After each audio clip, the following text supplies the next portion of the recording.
Hello everyone, আমি আজকে বানিয়ে দেখাবো তোমাদেরকে যে আমি কি করে শিবরাত্রির দিনে মহাদেবের স্নানের জলটা বানিয়েছিলাম। তার জন্য দুধ, গঙ্গার জল আর ডাবের জল মেশানো দিয়ে দিলাম।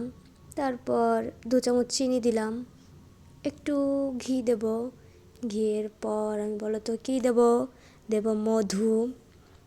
মধু পড়ছে পড়ছে পড়ছে পড়ছে মধু দেওয়া কমপ্লিট।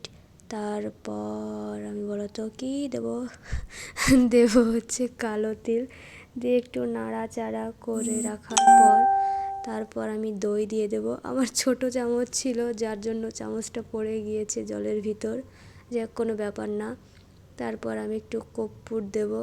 কর্পূর দিয়ে ভালো করে নাড়িয়ে চাড়িয়ে এই দেখো রেডি আমার মহাদেবের জন্য স্নানের জল, যেটা দিয়ে আমি শিবরাত্রির দিনে মহাদেবকে স্নান করিয়েছি।